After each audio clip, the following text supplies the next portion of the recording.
Bonjour ou bonsoir, selon l'heure à laquelle vous nous regardez. Je suis votre chroniqueur audio et animateur de podcast à l'ODJ Média. Je suis chargé de vous lire aujourd'hui, avec une fidélité totale et absolue, la chronique de Mamoun Acharki.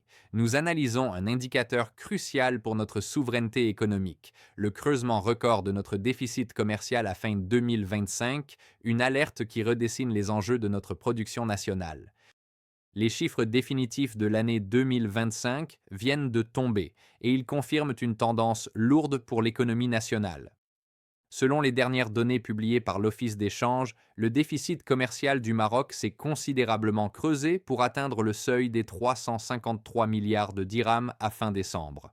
Cette aggravation de 15,8% par rapport à l'année précédente interpelle et met en lumière la dépendance persistante du Royaume aux marchés extérieurs pour ses approvisionnements stratégiques. L'année 2025 s'est clôturée sur une note préoccupante pour les équilibres extérieurs du Maroc.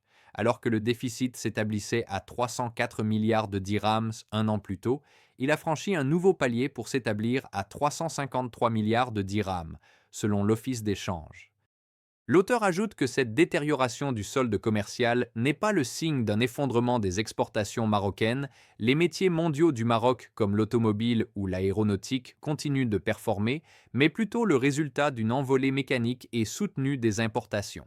L'analyse détaillée des flux montre un effet de ciseaux défavorable. La reprise de la demande intérieure et la poursuite des grands chantiers d'infrastructures ont stimulé les achats de biens d'équipement et de demi-produits à l'étranger. Cependant, c'est structurellement la facture énergétique et, dans une moindre mesure, la facture alimentaire qui continue de peser lourdement dans la balance. L'auteur affirme que la volatilité des cours mondiaux des hydrocarbures et des matières premières en 2025 a renchéri le coût des approvisionnements, absorbant une grande partie des gains de devises réalisés par les secteurs exportateurs. Cette hausse de 15,8% du déficit commercial rappelle l'urgence de la stratégie de substitution aux importations prônée par le gouvernement.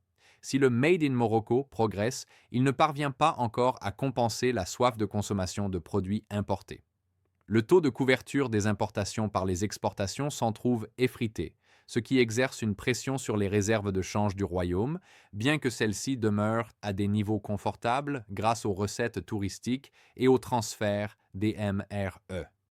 L'auteur pense que face à ces chiffres, les décideurs économiques devront probablement ajuster le tir pour l'année 2026.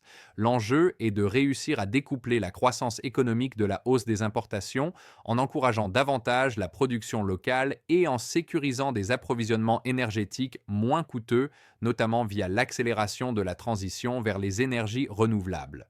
Ce déficit record agit comme un rappel à l'ordre. La souveraineté économique reste un combat de tous les jours. La réussite de ce défi passera par une transformation profonde de nos habitudes de consommation et un soutien sans faille aux entreprises locales capables de remplacer les biens venus d'ailleurs.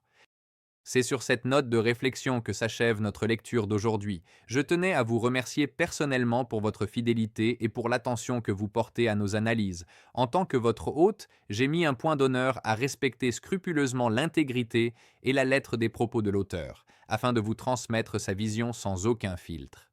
Restez à l'affût, car nous nous retrouverons très prochainement pour une nouvelle chronique, où nous continuerons d'explorer ensemble les complexités de notre monde en mutation.